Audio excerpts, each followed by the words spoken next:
We got two different topics today. I don't know which one we really want to start. It's Mark and the Fan Podcast. If he returns, Randy Orton. Hosted by the militant Mark Magnum and the Cisco Kid. Triple H is still the main man creative. For now. All right, everybody, welcome to another edition of the Mark and the Fan Wrestling Podcast. I am your host, Mark Magnum. And I am the Cisco Kid, Chris Cloyd. How you doing, everybody? All right, and we're going to do what we always do about this time. We're going to talk about a little wrestling. But before we get started, I would like to say please like, subscribe, share this video, and also make sure that you hit that notification icon so you don't miss out on that future content of ours. But we're going to get into our first topic of the two that we have, and the first one is going to be our top 5 Intercontinental champions of all time. I'm going to start first with my honorable mentions before I actually get into my list. So I'm going to go with, and obviously these guys aren't going to be on my actual list, but these guys, I feel like because we're only doing a top 5, I still want to give praise to these guys because I think, and when I did this list from my side of it, looking at it, when I think of the Intercontinental title, these are the guys I think of, and I couldn't get all of these guys onto my top 5, but I feel like these guys at least need a shout out. And my honorable mentions are the Honky Tonk Man, Shawn Michaels, Pat Patterson, because of course he was the first, Chris Jericho, and the British Bulldog, Davey Boy Smith. Now that I've got that out the way, I'll get into the actual top 5. And my number 5, and I wanted to put him higher, but I'm not because I'm trying to be a little bit unbiased. And my number 5 is the Macho Man Randy Savage. I just think of his first Intercontinental title run, well, actually his only Intercontinental title run, and just the guys that he beat during that run and the longevity and how long that reign lasted. And you'll see that a lot with the guys on my list. Is these are guys that didn't hold the Intercontinental title for a cup of coffee. They actually had lengthy, memorable Intercontinental title runs. So my number 5, like I said, is the Macho Man, Randy Savage. Who you got for yours? Or any honorable mentions for that matter, if you've got anybody. Yeah, I liked on the honorable mentions Patterson as well, and Honky Tonk Man. Longest one ever. Oh, absolutely. Until Gunther breaks that, I believe, but we'll see. But yeah, my number 5 is a current dude, man. I think number 5 is Gunther. Gunther. All right, then. He's showing some just outstanding stuff, some old school stuff, and I think that's why he's the 5th best Intercontinental champion.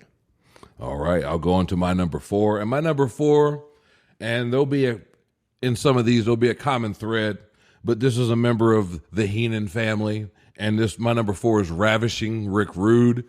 I just think back to his feud with the Warrior and how he won the title, and just that match at WrestleMania 5, and just that memorable Bobby the Brain Heenan grabbing Warrior's leg and holding it as, Ravishing Rick Rude won that match, and just the matches that he had after that. Ravishing Rick Rude, to me, I think doesn't get enough praise because I think his work is not as appreciated as some guys. When you talk about some of the greatest of all time, you always think about a Bret Hart or guys like that, an Undertaker, a Stone Cold, a Shawn Michaels, guys like that. And of course, they should be, looked upon in that high of esteem because they are that good.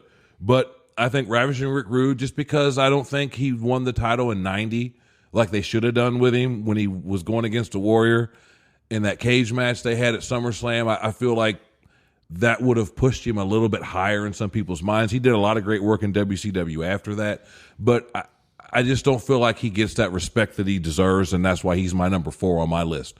What do you got for your number 4? Number 4, the King of Hearts. Calgary's own. All right. Owen Hart. Owen Hart.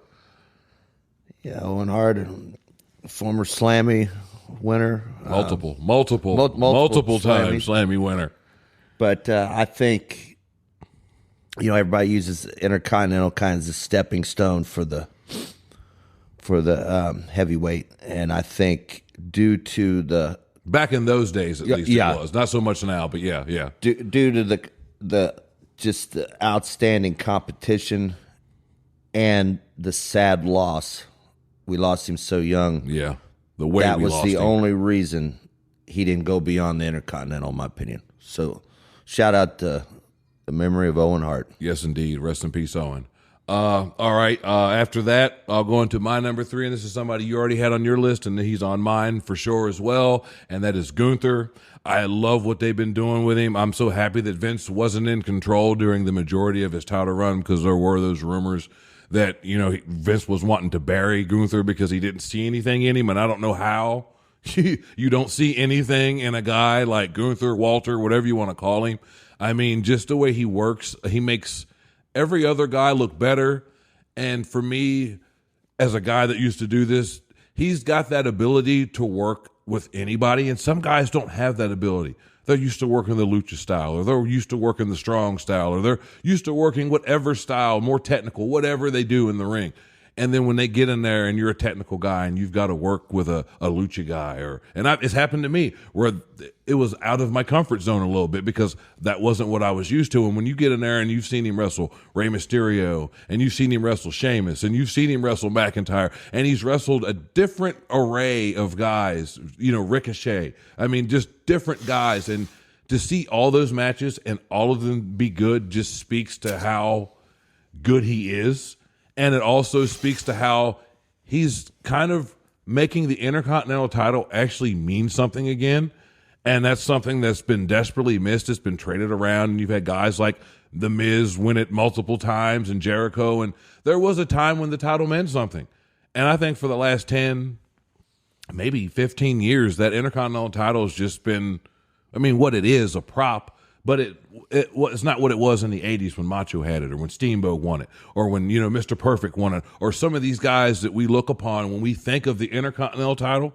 Because I think of, just making this list, I had a hard time, thinking of modern time guys that really, oh, yeah, that's right, he did have the Intercontinental title. Because it don't stand out. I can think of Macho Man's title reign.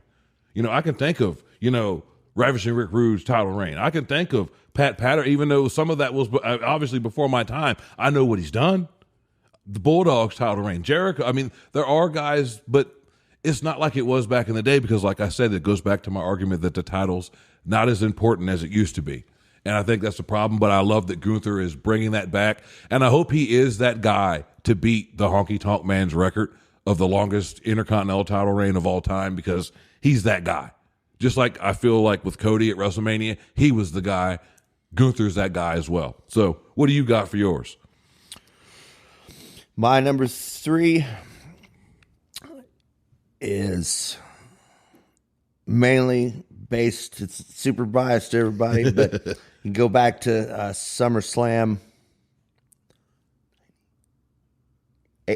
88, I believe. Okay. Or 89. Okay. Well, once you say it, I might be able to. And Honky Tonk Man's out there. And previously Outlaw Ron Bass had beat up Beefcake. I believe that's 88. 88. I believe that's 88. And Honky says, "Give me somebody out here to wrestle. I don't care who it is." Oh, yeah. And then the Warriors music hit. And a lot of folks liked him better as the world champ. But, man, with him with the IC strap, that was something. I think one of the, the run wasn't that long. Yeah. But that really, like you said, so many awesome other ones, but I got to give it to Warriors, the third best Intercontinental champion. Yeah, I'll agree with you on that. Out of his reign as Intercontinental and World Champion, I think he didn't stand up to the pressure as well as World Champion, especially taking over from Hulk Hogan, being basically the guy that beat Hulk Hogan clean. All those years we've seen Hogan lose. If he did lose a match, it was always some kind of chicanery or something, underhanded. And to see Hogan just get beat, and then to watch Warrior, he wasn't a bad WWE champion, but I think he was a much better Intercontinental champion because that's where he needed to be. I'm not saying he was a mid-card wrestler or anything. I have my qualms with Warrior wrestling because some of it was car crash ugly. But at the same time, he has his place. I'm not going to ever disrespect the Warrior's memory or what he's done for the business. But when I compare some of these other guys that are more technical and can actually go in the ring, and like we talked about before, I figured you probably had Warrior on your list, and I was right. But anyway, we'll go into number 2 for me, and my number 2, another member of the Heenan family back in the day, and that is Mr. Perfect Kurt Hennig. Oh, just his match with Bret Hart at SummerSlam, I believe that was 92 that they had. Oh, man, that match right there, I mean, was an awesome match. Just some of the stuff Mr. Perfect's done in general is great, but like I said, making this list, when I think, all right, Intercontinental champions, he's definitely like one of the first guys I think of. I mean, you got Roddy Pipers and stuff like that when he had his run and what they did at WrestleMania, him and Bret Hart, but guys like Perfect that were just built for that kind of title, he was one of these guys that made that title, made it important, just like a Macho, just like a Ravishing Rick Rude, just like Gunther's doing right now. It meant something to be that champion back in those days. And now, I mean, with Gunther, he's bringing it back, but I mean, give me the last 10 Intercontinental champions that they've had, and I'll sit here and wait because it's not like it used to be, and the title just gets hot potatoed around. And I get that the business has changed and title reigns aren't as long, depending on who you are, as they used to be. But I just feel like there was a time when titles were a whole lot more important. But I'll get off my tangent about that. What's your number 2, brother? Well, I definitely seen why you put Perfect on there, because he is just superb. Well, he is what he says he is. Absolutely. That is Perfect. Yes. And that is also my second favorite as well, Marcus. All righty, Mr. Perfect. When you think Intercontinental champion, he's got to be on everybody's list. Mm-hmm. Man, he was something now. He was amazing. I mean, and sadly, a lot of these guys on this list are no longer around, and some of them, even your Owen on your list, and just like Rick Rude and Mr. Perfect. I mean, a lot of these, Davey Boy Smith in my honorable mentions, a lot of these guys passed on before their time. And I think for me as a kid growing up, these were the guys, I mean, I loved, there was a time when I did like Hogan. But for me, the Intercontinental title was that title. Like, Hogan was great or whatever, I get it. He's got his legacy, not trying to say nothing about that. But as a kid watching the matches, and especially I was a huge Macho Man fan, and just him being the champion, and then, Rude and everybody else has had it, and just how important that title was in that time when you had Hogan running roughshod, but you also had Intercontinental title matches that were still in the show at WrestleMania 3. So that's why that belt holds a special place in my heart over a lot of the other belts that they've had or have now. So we'll get into my number 1 though, and my number 1, and I mean, he doesn't have the longest title reign, but he's had plenty of them, and that is Bret the Hitman Hart. To me, he is the greatest Intercontinental champion of all time. Just his work, the fact that he took the business seriously and looked at it as a sport and didn't look at it as, a way to make money, which obviously that's what he was doing, obviously. But at the same time, he took what he did and he looked at it as a craft, as a art, and did not play games about what he did in that ring. He was ultra serious. You took everything he did in the ring and you believed it because you knew he believed it. That's why I'll always have a special place in my heart for Bret Hart. And that's my number 1. What do you got? Folks, just like when we did our tag teams, this has not been rehearsed. This is this is just it's live, folks. It's in person, and I hate to copy you, Marcus, but my number 1 also is Bret the Hitman Hart. Every belt he's held, just like he was saying. I mean, just taking it to the next level. So serious with it. It meant something, and I mean, you could put Bret in the tag team deal too, you mentioned. You think tag teams are Art Foundation. If you think world champions, you think Hogan. You think Hogan, yeah. But Bret, I mean, he is the best there is, the best there was, the best there ever will be. Bret the Hitman Hart, the greatest Intercontinental champion, on my list as well. And there's just another one that it just dawned on me that I didn't throw into my honorable mentions. And the fact that I got some of his shirts at home just kind of miffs me a little bit that I overlooked him. But another one I want to throw on my honorable mentions is the bad guy, Razor Ramon. Absolutely. He was another one that when you think of Intercontinental title, especially in the mid-90s when he was just winning it 3-4 times, he was that guy in that time period when you had Shawn and him and Shawn's and Diesel and all those guys kind of rising above him to where I hate it that he never really was world champion in WWE. That because there was a time, even despite all the stuff he'd done, flicking toothpicks in people's face, he was that over. He was that over playing a Cuban character, even though he wasn't Cuban. Like it was just like the Razor Ramon in that character, and may he rest in peace as well. As we talk about some of these guys that are gone, like I loved Razor Ramon, loved Scott Hall in the NWO, and I even loved Scott Hall in the AWA back in the day before he got to WWE. Like I appreciate the Diamond Stud and Vinny Vegas and all the other stuff that he's been involved in and all the stuff he's done, but I feel like he's another guy that because he didn't win the chip, kind of gets overlooked, just like Rick Rude. I mean, I know Rick Rude was the international champion in WCW back in the day in the mid-90s after he left WWE, but for me, he didn't do it either in WWE. And I feel like Cody is kind of going down that same road, and I feel like with this damn new belt and him kind of being drafted to Raw as well, that kind of makes me worried.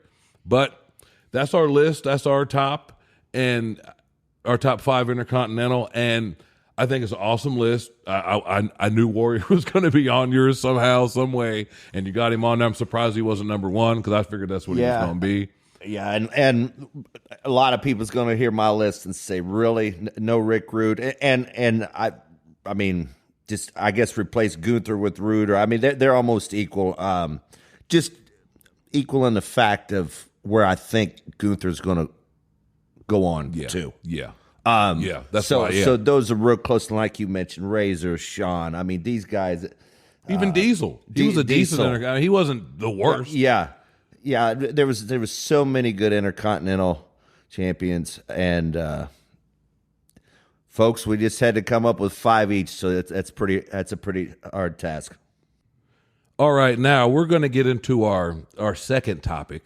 And that's going to be WrestleMania 39 and some of the aftermath. Now, I want to start this one as well. And my first thing because I'm going to be more opinionated in the aspect of what I didn't like about WrestleMania, because a lot of people have already talked about, and a lot of people already know what was great about WrestleMania. I'm going to talk about at least my takeaways from WrestleMania, what I didn't like or what I saw that was just kind of like, I don't know. And the first one I want to start off with is Bianca Belair, to me, is starting to get stale. I love Bianca Belair, so it's not like I'm a Bianca Belair hater or something like that. But I feel like she's getting into Super Cena mode where she can't be beaten. She murders all her opponents on Raw when she is in matches. And I feel like, just like kind of with Cody, they should have pulled the trigger on Asuka, because you brought her back, and this is something we talked about on a previous podcast, when they brought her back at the Rumble. You repackaged her in a way where it's like, all right, this is Asuka that's down for business. It's no more screaming and acting goofy and dancing around and then the build for that match with Bianca and Asuka at WrestleMania was just kind of like, do they really even want to have this match? Like, because it didn't seem like either one of, like, there was no rivalry to it. At least with Rhea and Charlotte, there was a little bit of angst. There was a little bit of heat going into that. There was really no heat until the last week, and that was it. And the match itself was fine. Like, as a match, it was fine for a Mania match. The result was, it was fine. I mean, Bianca's a good wrestler. I'm not trying to, oh, man, never should have happened. It's fine that she won, but I feel like you kind of brought Asuka back. She'd been gone for a while anyway. You bring her back. She did good in the Rumble, was doing stuff leading into it, but you still weren't building her up that strong. I mean, she was having trouble beating Carmella and people like that leading into WrestleMania, where, I mean, she beat them, but it took her a little bit of time, which is always a problem for me when you're trying to build up somebody to beat somebody of the level of Bianca, because I think they're trying to build her up to beat Becky's record, and I'm all for beating records, and, that's fine. But you're trying to do that with Roman right now, and even though his record's not even really a record because it's not like he's beating Bruno's record, but they're trying to beat some fictitious number that they've made up in their head. And that's fine and dandy, but Becky's record wasn't that long ago, and we're instantly just going to break a recent record again just because, when really the fans still react for Bianca. They still cheer, but it's not like it used to be when she first won the title the first time from Sasha Banks. And there was that build there for that match. And then even when she beat Becky, she was still rolling. Now I feel like after Mania, she's beaten everybody. And I'll go jump ahead a little bit. They've drafted her to SmackDown now while she's still the Raw Women's Champion, while you've got Rhea Ripley on Raw and she's the SmackDown Women's Champion. And then you've got Io going against Bianca Belair at Backlash, and Damage Control got drafted to SmackDown. So it's like, are we going to do this like they did last year with Becky and Charlotte Flair, where they swapped the belts, or like they did with the Street Like, I hate that scenario where we just swap the belts. Like, I could see, all right, you draft Bianca to SmackDown. Then Damage Control should have stayed on Raw and have Io beat her. Because I can, like, Gunther and all of Imperium got drafted to Raw. So that means the Intercontinental title goes to Raw. So I'm assuming that the U.S. title is going to go to SmackDown at some point, which is fine because those titles aren't brand named. Like, the title that Bianca has right now is the Raw Women's Champion, but she's on SmackDown. Rhea's got the SmackDown Women's Championship, but she's on Raw. So it'd be different if they were just whatever the random name title belts, like the Women's Television Champion or the Women's, that's fine. Then you could switch the belts around. But when you've got it to where this one's designated, it's named after the show. I hate that, and I want to see how they're going to get out of that, or if they're just going to do some stupid belt switch. I don't know. What I mean, you watched Mania. What did you see on there that maybe, or even what you liked? Well, I mean, you give me what you saw on Mania that got your attention. Well, I liked almost everything of night one. Oh yeah, night one was excellent. Just really no complaints about night one. Yeah. Some highlights that stick out to me is, the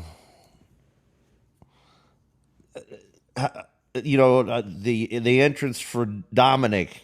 I mean that was classic. Yes, that was awesome. Even Funny Mysterio. as heck. This guy's growing on me, folks. I'm telling you. Who, Dominic?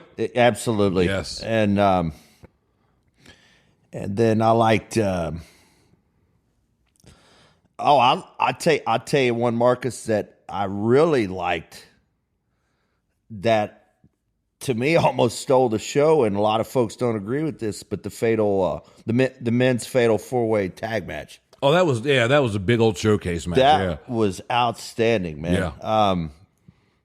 That was awesome. I didn't even mind the 6-woman tag match on night one.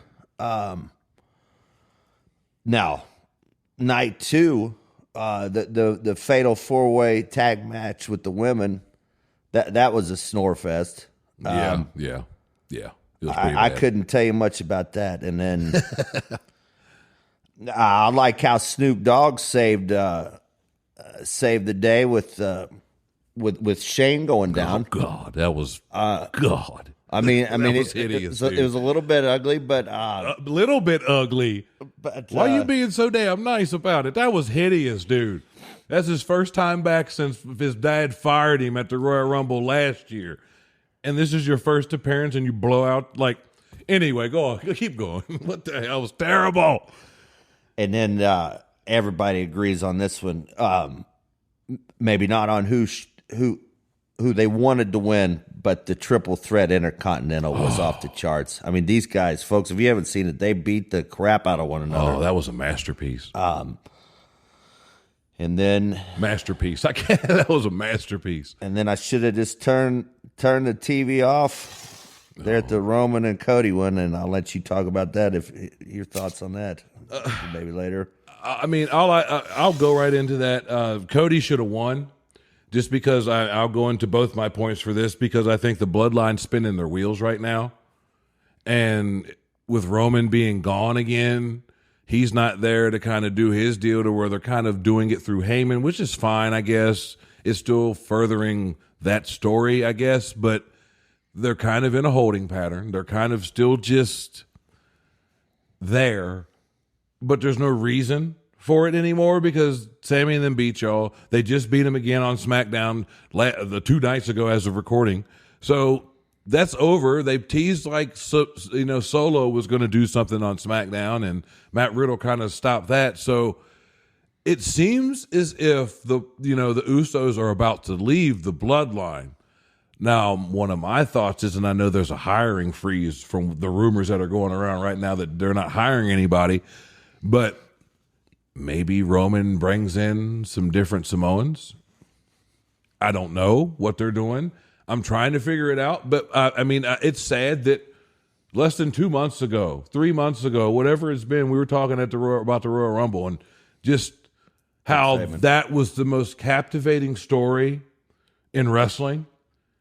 And I'm not saying they went, it's terrible, but they've taken a back step. And I think them not putting the belt on Cody kind of screwed all that up, because it was the perfect time. The Usos lost. It was time for Roman to lose, but they're so hell-bent on this number and him passing, and I think they're trying to have him pass Pedro. That's what I think, to where he'll at least be in the top 5 guys who've had the longest time. Whatever they're trying to do, that's great. I get it. Cody should have won. I'll let you go. Marcus, I tell you, man, it's almost like you just said 3 months ago, all the stories, even 2 months prior. Everything was awesome. It's almost like Triple H booked this up until the main event of night 2, and Vince took over. That's what it felt like. Well, from the rumors I've heard and what I've read and things, this was supposedly the plan all along, which I just have a hard time believing that. And I know they were supposed to hype up Cody, and they were supposed to make it believable that he could win, because that's been the problem with some of Roman's opponents. I knew going in Kevin Owens wasn't going to win. I knew going in, like Matt Riddle wasn't going to, there was some opponents like, yeah, he's not the guy. I knew Xavier Woods or whoever was facing Roman, he wasn't the guy. And then you build up Cody in a way where all right, you didn't do it with Sammy.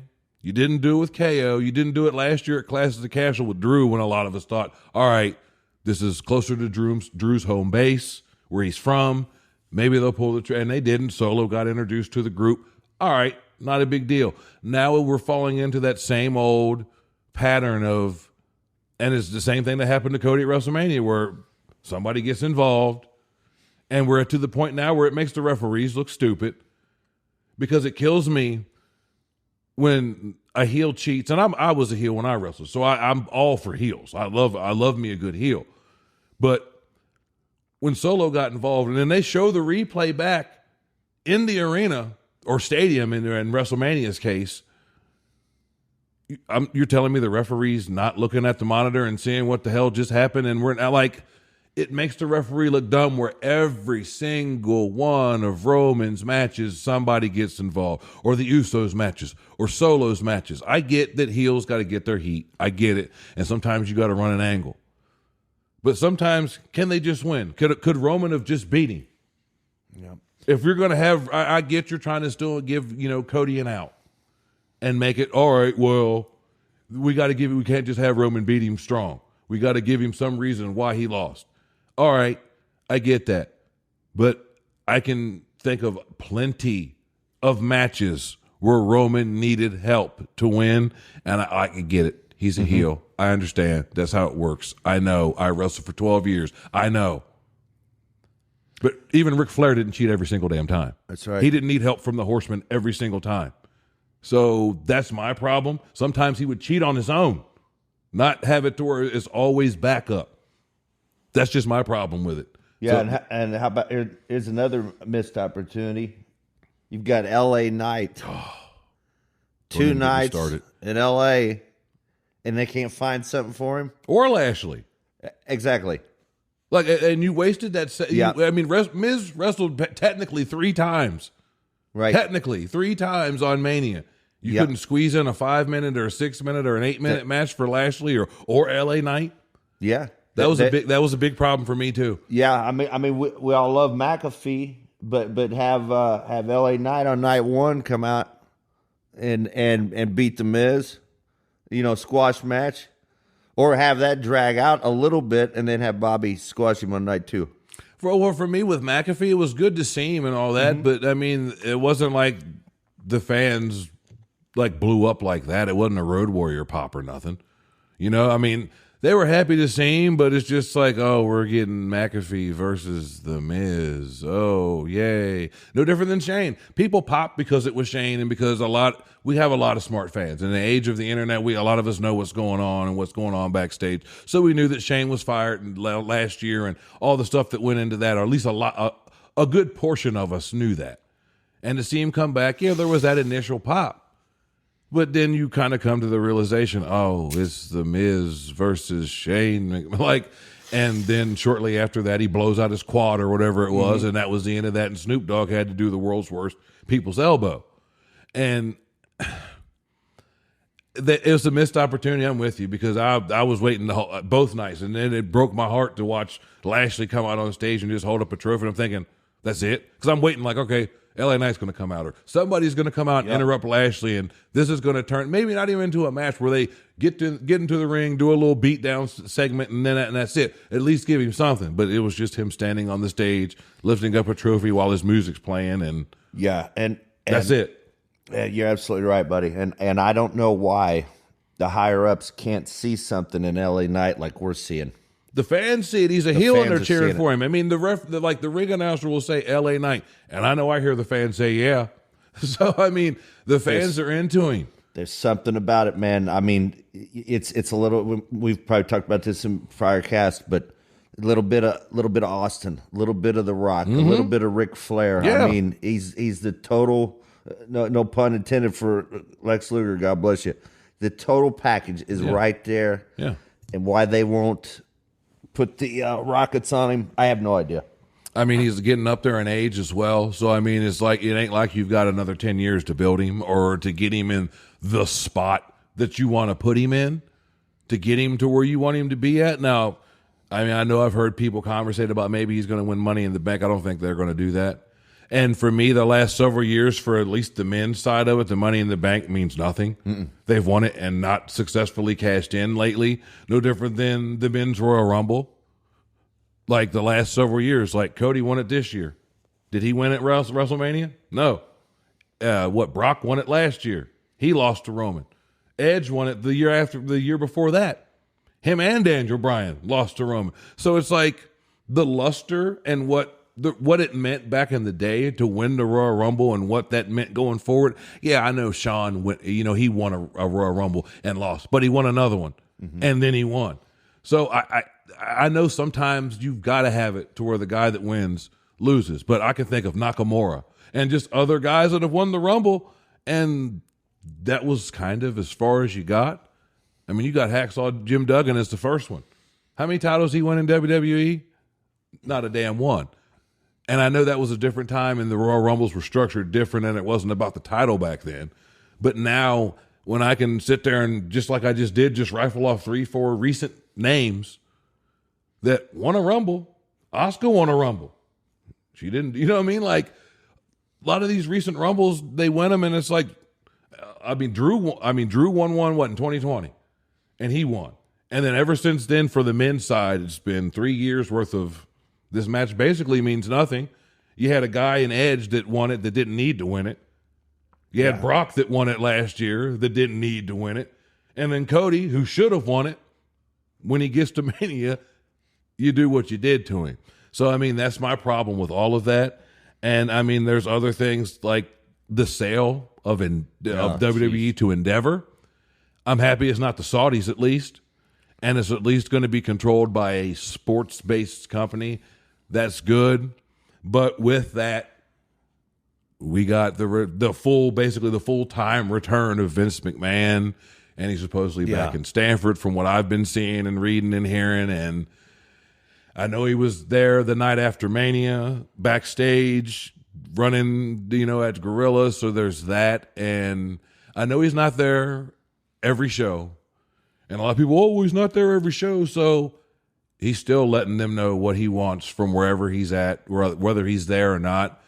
And I get that, him not being there makes people think, he's not in total control. Yeah, he is. Yeah. Yeah, he is. Yeah, and you can see it because I'm sorry, the night after Mania blew ass. Right. Like a whole ass. Yep. It was terrible. They done hyped it up. And the night after Mania, I watch a lot of stuff on YouTube, and I couldn't watch a clip on YouTube or watch a video on YouTube without them hyping up the damn night after WrestleMania, just so we could get to the night of WrestleMania. And it took me everything to stay awake for 3 hours to wait for something to fucking happen. Yeah, it was the worst one, folks, in years. It might be the worst Raw after WrestleMania. God, I just remember, we're both from the Attitude Era. Mm-hmm. We're that generation of guys. And I'm sorry, the night after any pay-per-view was a big night. Exactly. But WrestleMania, you'd have debuts, Brock and guys. That was always the time for the new crop or the new talent or new rivalries or whatever to start. I get that. But now it's like WrestleMania after Raw's dirt. Right. Like that's like one of the worst shows when that used to be like, dude, like if you don't watch anything, you've got to watch this. This is the episode you have to watch. Or, leading into a SummerSlam or the night. Those were now it's like, dude, those are the shows I can miss the most because that was the worst. Worst Terrible episode folks. I've seen of Raw in a long time. And I've seen some shitty ones. Mm-hmm. And I'm sorry I'm doing a little bit more, but it angers me as a fan, as a former performer myself that did this. It pisses me off to see that you put so much hype and so much money and so much stock in making it seem like Triple H is in control now and everything's going to be different. He's going to make it seem like he's going to make the night after WrestleMania finally seem like something, finally mean something again. And I know it was out of his control because Vince took back over, but I'm sorry. Y'all wasted my time. You wasted my night. You wasted a lot of people's emotions with the Cody Rhodes thing anyway, just so I could watch the next night and you give us a big pile of garbage for 3 hours. I'm a big proponent of Raw going back to 2 because 3 hours is just too damn long. And when you've got 3 hours and most of it's talking and clips, and I know even Cornette talks about it, just how the matches are secondary. And that's the name of your shit is wrestling. But it's promos and clips and talking backstage and setting up angles and pull aparts and in-ring segments and recapping from last week and then it comes to the match. And the match is 8 minutes with commercials and everything else. But we can have a 25-minute promo session with Roman where it takes him 5 minutes to get to the damn ring. Mm-hmm. Yeah, and Vince... It kills me. Vince used to want to, allow the fans to be happy at the end. Yeah, send them home happy, yeah. And this deal we're talking about the night after WrestleMania's Raw, the ending is worse than the first 2 hours and 55 minutes. Yeah. I mean, it's just, folks, it's just, I don't know what's going to happen. I mean, but there's a lot of people, they just quit watching it. I mean, and the sad part is the ratings after Raw were good because people were optimistic, just like we were. And if you're a casual fan, all right, you watched Mania. Night 1 was excellent. Night 2, it had some hits and misses. And that happens in any show. You're not going to have a perfect, I get that. But people were still holding out hope and still, like I said, being optimistic and trying, all right, let's see what they got, because WrestleMania was pretty damn good. Let's see what they got on Monday. And then you get to Monday, and it's a snooze fest, and it's a snore fest, and it's rewriting and rewrites. I mean, you go from Vince being gone, and some people had their, Vince being gone, how are they going to survive? With me, no, I was rejoicing. Because his old ass needs to go. And I know it's his company, it's his baby, blah, blah, blah. I get all that. I understand. But sometimes you hand the shit over to the grandkids. You hand it over to your kids and let them take over and hope they'll do the right thing. Not hold on to it, hold down talent, and do what he's doing. I mean, the allegations alone, you would think that nobody would want to even do. I'm surprised they sold to Endeavor, honestly. Yeah. Anybody, really, with him involved, and him and his stupid-ass mustache he's got. Have you seen this shit? Yeah. Have you seen this shit? He looks like a villain from Rocky and Bullwinkle. I mean, he's lost his mind. Yeah, it's just like, and I know you're a Cornette listener too, and you just and I've heard other shoot interviews where just how vigorous he was at shaving, and now he's just given up. Yeah, that just baffles me, and it's not even a good mustache. Yeah, it ain't like he's got a nice big thick lustrous mustache. He's got this pencil thin porn star from the 70s mustache. And I don't know what look he's going for. I don't know how people that have known him for like 30, 40 years don't just start busting out laughing like, what the hell is this? Because I know if you were one of my boys and I've known you for all this time and I ain't never once seen a drop of facial hair on your face, and now all of a sudden you got this. You ain't even got a good Steve Harvey mustache. You got this little pencil thin. Looks like somebody drew it on with a Sharpie. Come on now. Seriously? And I mean, with Vince, because with Vince comes all kinds of smoke. That's my problem.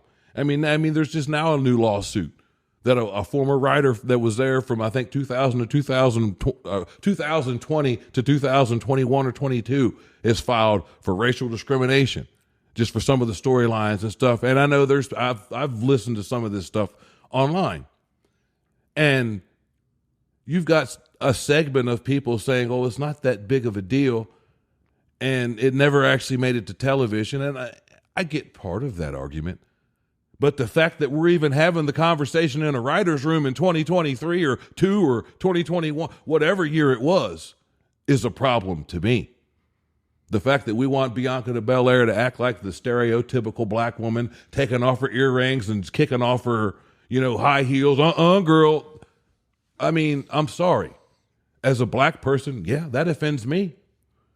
And I can see why she filed the lawsuit. Will it go anywhere? Probably not. Vince McMahon's got enough money, he can keep her in litigation forever.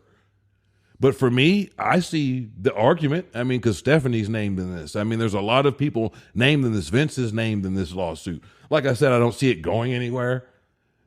But for me, it's like the fact that we're in this day and time, throughout all that we've been through in these last several years as a country, and we're still having talks like this in the writer's room. This ain't 1985.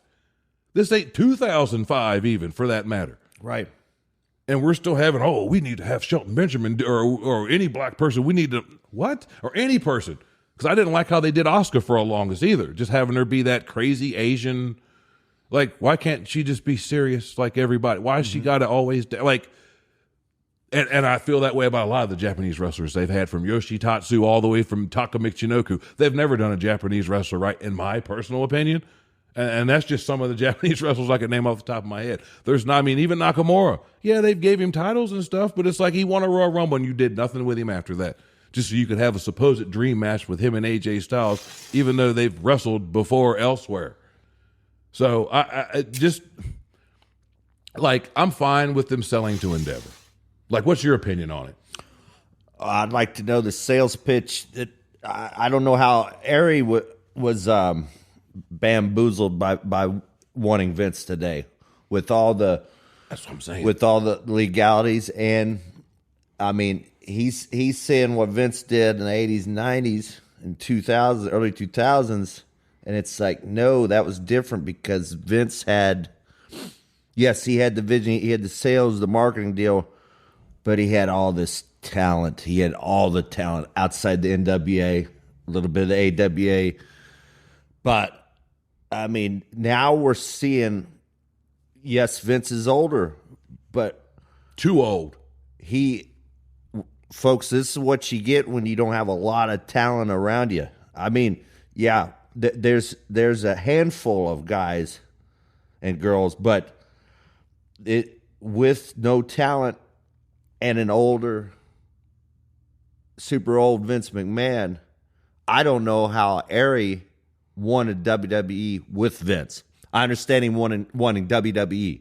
And that in UFC, as he said 10 times, the flag wheel. Yeah, flywheel. Yeah, flywheel. Yeah, Ari, he will make this work, in my opinion. But I think eventually he's just going to buy Vince out. Well, Vince supposedly only signed a 2-year contract. Okay. So but we don't know what provisions or anything's with loyalty, in that. Then, if they've known each other since 2001, I think they said, or 2000, then he'll probably, due to the lasting friendship of Ari and Vince, I think after 2 years, he's going to say, Vince, it's been fun. See, I want to disagree with you on one thing you said a minute ago, and that was you're talking about how he doesn't, like Vince is not surrounded by talent now. His look at how many people he has working for him wrestling. He's got plenty of talent. I think it's the talent around him backstage that has changed, because you don't have a Jim Cornette. Hell, you don't even have a Russo anymore, a Jim Ross anymore. You've got, you got Triple H, but you're going to override anything he says. You've got Pritchard, but you know he's just going to, yep, whatever you say, Vince. And that pool of guys that, that Pat Patterson, you don't have anymore. Those guys that, because now there's nobody that has Vince's ear anymore. No. Because Triple H damn sure doesn't. But you had guys like a Pat Patterson, maybe like a Sergeant Slaughter. Some of the guys that were back in the 80s and 90s and more of the Attitude Era, I guess I should say, that had his ear. Even a Russo that had his ear, to where if Vince wanted to do something, maybe you could kind of persuade him to turn into a different direction. Now this is what he's going to do. He thinks he's right. He hasn't built a star, in my opinion, since Cena. I mean, yeah, you can say Roman, but Roman was trial and error, and it took him 7-8 years to get where he's at right now. Yeah. But yes, I guess you could throw Roman into there. But like, you brought back Drew. What's he doing now? Right. You've had Sheamus for God knows how long. You had Orton, but he was from, the Ruthless Aggression era. So he's 20 years in. What new star? You got AJ, but come on, he's older. Finn, he's older. Lashley, he's older. Like, the best ones are older. Even LA Knight, he's 38. I mean, he's almost 40. So, I mean, what are we going to do 10 years from now? You got Theory. Them guys are retired. Yeah, you got Theory. We're going to have Theory. And you buried him with the Money in the Bank thing, and I don't think even Bronson, him beating Cena. Or, Steiner's son. Oh, Braun Breaker. We got Braun Breaker and Theory. I'm just talking about what they've got right now on their main rosters. Yeah. They have talent, but a lot of it's older. But then at the same time, you haven't built none of them right. Right. And I don't understand, Marcus, I think you remember when this went down, but after Austin, Rock, and then Cena, Vince is like, we're never going to have a star bigger than the WWE from this point on. Well, I think they were when The Rock left and he kind of blew up, and he still is bigger than WWE. I think, even you go back, I was listening to interviews earlier today with Jesse Ventura, and he was just talking about how he didn't want him doing Predator and Running Man, stuff like that. To where it's like, and even Hogan, he didn't want, Vince Sr. didn't want him doing Rocky 3. So, you've got that. I think they're afraid. That's why they did it. But for me, it's like I would want my want the big professional wrestler to become a bigger star outside of here. So the fans that don't necessarily watch our product might gravitate to him enough to want to watch our product. Because, yeah, they might love his movies, but, hey, he also wrestles too, or has wrestled too. Because a lot of people only know, especially the younger generation, they may only know The Rock as a movie star. Yeah. And that's it. Oh, he wrestled too? Yeah, he damn good one at that. Like, it wasn't like he was just one of these guys that didn't make it in wrestling and then went to Hollywood. He could have easily stayed in WWE, but I don't blame him. When you're going to pay me millions of dollars to shoot a movie for 6 months, as opposed to me bumping to make half of that money, and my body's a whole lot more beat up doing it, and I got stunt doubles over here that'll do the stunt. Oh, please, sign me up. So I get why The Rock, Cena, because I thought it was funny that Cena kind of tried to put Rock on blast when they had their rivalries. Oh, well, you done went away, and now that's kind of what you are, Cena. And I think Roman. Yep, we're going to lose Roman to the movies, and like you said, you can't blame them guys. No, no, no. Well, for me, especially as a guy that doesn't wrestle anymore, it's hard to find what you're going to do next. I'm lucky enough I found you guys, and we're doing this. But for a lot of guys, they don't have an exit strategy, especially the older guys. That's all they knew. Right. They may have never worked a regular job where they got out of high school, started a wrestling school, boom. That's what I've done for the last 25, 30, whatever the hell it's been. So where they've never had to work a regular job to where you've never really thought about, okay, when I'm out of here, then what? Or you've got guys that didn't spend their money right and spend it on houses and cars and all this, or you're like a Ric Flair, where you're living this lifestyle and you're not playing it on TV. You're living it. The limousines and the women and all that, he's not bullshitting. He's really doing that. And the Lear jets, he's really doing that. But in doing that, that costs you money. And a lot of guys don't have that exit strategy. And it's good now that some of these guys can go to acting. I mean, Jesse, he was another one. He's been in plenty of movies to where he don't need Hogan. I mean, you can say whatever about Hogan's acting career, but he's been in them. And there's other wrestlers that have done the same thing. Andre, we've talked about this before, where, they've got their niche, but there's very few. Batista is one that broke out. Because when he started doing movies, I don't know about Batista, because he wasn't the greatest at selling in the ring, so his acting skills, in my mind, were probably going to be lacking. Same with Cena. There's been some movies I've seen of Cena he was damn good in. So I'll give him his credit, because in the ring, watching him sell and just his ability to act in ways beyond physicality, I was having a hard time buying. But seeing him, Batista, especially now in some of the movies I've seen Batista in, it's good to see these guys branch out, because a lot of people, like I said, they may not even realize Rock was a wrestler until you school them. So, right. That's my give and take on it. But I know you said you might have wanted to get into Backlash and talk about some of the stuff that's going to happen there. You still want to do that? All right. And we're going to do one last final bonus little topic that we're going to do, and that's just the predictions we're going to do for the 2023 Backlash pay-per-view in San Juan, Puerto Rico. I'll start. They got 7 matches announced here. I'm going to go from the bottom up, and the first match I've got here is Bad Bunny versus Damian Priest in a San Juan street fight. I would like to think that Damian Priest would win this match, but because it's Bad Bunny and it's in Puerto Rico, I would think that somehow, through the help of maybe Rey Mysterio or something of that nature, the LW or the Latino World Order, something, I think Bad Bunny is somehow going to beat Damian Priest because it's a street fight. So that's going to give Damian his out. What do you got for that one? Yeah, I'm an oddball on this one, brother. I'm kind of interested in this one. I like Bad Bunny's performances before a little bit, and both these dudes from Puerto Rico, I think it's going to be kind of exciting, and I've got Bad Bunny winning as well, just due to interference. Oh, don't get me wrong. I think it's going to be a good match. I just think that somehow, even though Priest should be, and he's another guy that's a little bit older, but I think should be the one that wins this match, but Bad Bunny is going to probably win this match. Into our next one, and that is Bianca Belair versus Io Sky for the Raw Women's Championship, even though both women are going to be on SmackDown, so this will be interesting to see how this one works out. In this match, it's pretty obvious that I think Bianca's going to win, so that's all I got to say. Well, I think they're going to throw us a swerve, bro. I think one-on-one, Bianca would kill Io Sky. But I think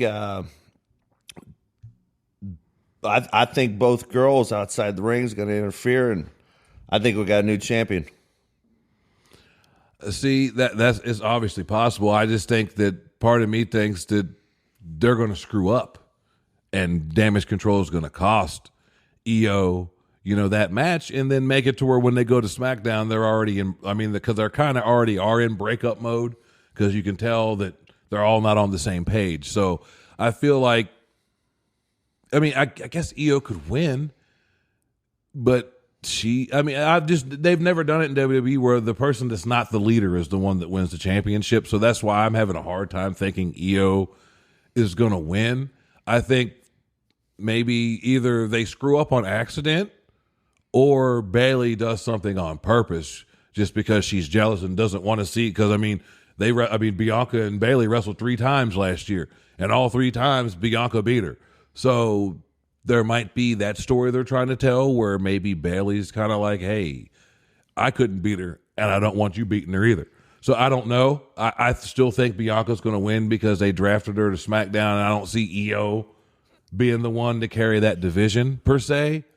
But I guess we'll see. But our next match is Austin Theory defending his United States title against Bobby Lashley and Bronson Reed. Now, this one I am kind of intrigued with because I'm loving me some Bronson Reed. The fans are still kind of in the middle of the road on him because I don't think they know what to make of him yet. But I loved him in NXT. He was one of the reasons I still was watching NXT for a while, just to see what they were doing with him. So I like that he's in this match. I'm not always the biggest fan of triple threats, but this one, they've kind of tried to find a way to make it make sense. So I'm not, going to poo-poo on it too much. But the winner of this match, I want to say Theory. I don't see him losing. Bobby damn sure don't need it back. I mean, I could see them putting it on Bronson, but I don't think he's ready yet. I don't think that the fans are invested in him enough to care one way or the other if he wins. So I think Austin Theory is going to win this match. What do you got? Yeah, I wished it was Bobby or Bronson going over, but Vince back in the saddle, his golden boy. Theory is probably who'll win. All right. Then we'll go into our next match, and that is Seth Rollins, which for some reason is wrestling Omos. Hey, that's my boy, Omos. I'm just saying there's no story, there's no heat. I mean, at least with all these other matches we've talked about, there's some kind of backstory. We have no reason at all why Omos is now all of a sudden wrestling Seth Rollins. I mean, I know there's that new World Heavyweight title, so I don't know if this is a way to try to put Seth over strong against this giant, or if this is a way to get this giant over by using Seth as the cannon fodder. I don't know where they're going with this. If it's me booking it and this is what I think is going to happen, I think Seth's going to win because I think Seth is probably the best pick. If you are going to make a new World Heavyweight Champion, I think he's probably going to be that guy. I mean, I guess we'll see how the rest of this draft shakes out to see who else goes over to Raw. But I'd like to think that they're just going to have him beat a giant. That's why I got Seth. What do you got? Well, after Omos's spectacular performance at WrestleMania against Brock. Spectacular performance. Did you just put those words in the same sentence with Omos? Oh, God. I can see why we ain't done this in a while. So you've got Omos. Is that what you're trying to say to me? I think Seth freaking Rollins is going to have one hell of a night in Puerto Rico, and I give this one to Omos. Yeah, that's exactly almost. Exactly. Yeah, he's almost going to. You got that right. Almost. Yeah. All right. I can't believe you right now, man. You and the Omos. I get he's big, but that's all he is, man. He ain't nothing else but a big giant dude. That's it. I mean, he can't even do a two-handed choke slam that great. So, anyway, we got the next match for the SmackDown Women's Championship. We got Rhea Ripley defending her title against Zelina Vega. We really even got to talk about this one. There's no way in hell that Zelina's beating Rhea. They just put the title on her after beating Charlotte. Please. They just put her in this match because she's Puerto Rican and the where they're at. And that's fine. That's great. I like Zelina Vega. So I hope they have a good match because I think that she's another one. Granted, she's small, like an Alexa Bliss, but I think she does have talent. But you're going to try to get me to believe that a Zelina Vega, who just won her first match in like over a year, is going to beat Rhea Ripley. Come on now. Let's get serious here. Rhea Ripley all the way. What do you got? Oh, yeah, this is a no-brainer. Folks, if you're going to bet on a match for Backlash, For real. put all your chips on Rhea. She's going to have that belt for quite a while. Yeah, push him to the center of the table. Ante up, All double in, down. baby. All in. Yeah, all that. Push it all to the center. Even get your wife's wedding ring because you ain't going to lose it. Because I'm telling you, like, yeah, Rhea's not losing that match. And then our next match, and this is kind of weird because we're looking this up on, at least I am. I'm looking this up on Wikipedia for the match card because my memory ain't the greatest. And they've got this listed as Cody Rhodes versus Brock Lesnar, but they don't have this as the main event. I would assume this would be the main event, but on Wikipedia they don't have it that way, which makes me think that the match that we're going to talk about after this is going to have some serious implications going forward. But this match, Cody Rhodes versus Brock Lesnar, I swear to God, Cody Rhodes better win this damn match. I can get why you'd put Brock Lesnar over because it's Brock, but after y'all did what y'all did to Cody at WrestleMania, and then because I'm hearing rumors that they may have him get squashed, what the hell are we talking about right now? Like, are you trying to get it to where the fans don't care about Cody anymore? So for me, Cody better win this match. What do I think is going to happen? I think Brock's going to win. Somehow Brock's going to win. I could be wrong because I don't know where you go after this, because if Brock beats Cody, I guess he's going to keep trying to beat Brock. Where do you go after this? Because there's no other, you got Seth and Cody have went round and round. I don't want to see that match really anytime soon.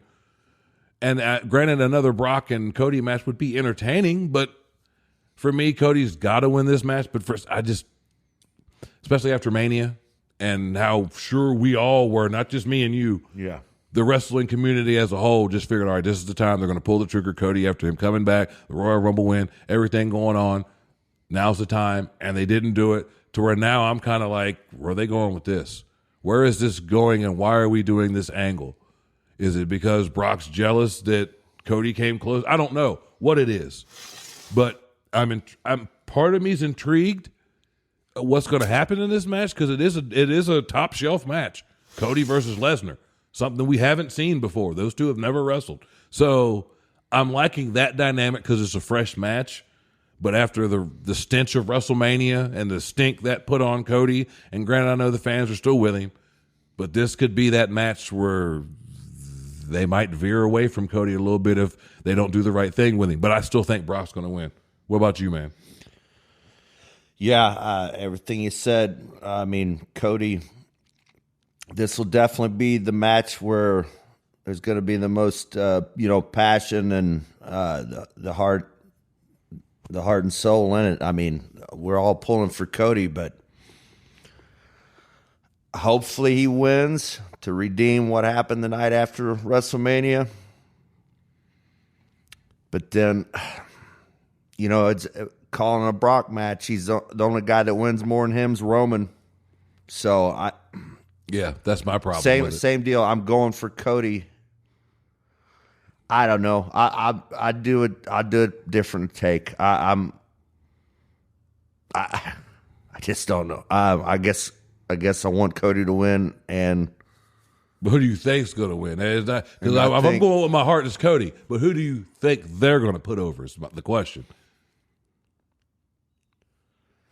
Maybe they'll redeem themselves. Hopefully, I'm picking Cody. All right, so you got Cody, and I'm with you because I want to pick Cody too, but I'm telling you, man, Brock don't lose often, and when he does, it means something. So, I mean, this could be something where this match helps Cody, and he beats Lesnar, but he's got to beat him clean. It can't be somebody comes out and distracts Lesnar or something happens to where it, takes Lesnar's eye off the ball. Cody's got to beat him, and beat him not, dominantly or going over strong, but beat him. Hit him with a crossroads, 1, 2, 3. Not a roll up, not some crap where somebody comes out and gets involved. Have Cody beat him. Make these people believe that he's still on that level with Roman. Because if he loses again after Mania, 2 pay-per-views and a premium live events in a row, I don't know, man.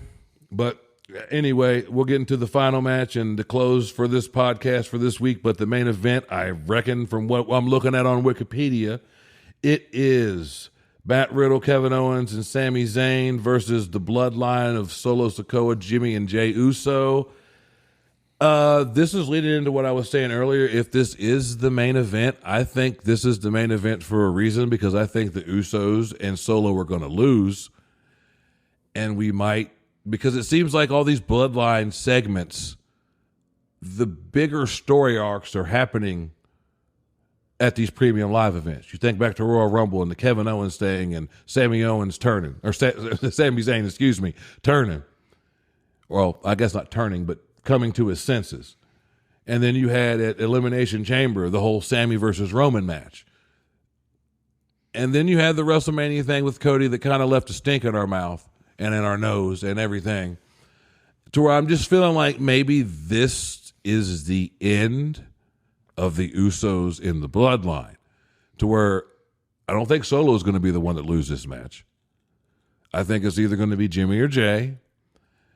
I don't think Riddle's going to be a part of the decision. I think it's going to be Sami. Maybe Kevin, but I think Sami's going to be the one that wins this match. It's just a matter of which Uso is he pinning and what happens after that, because I don't think Roman's going to be there.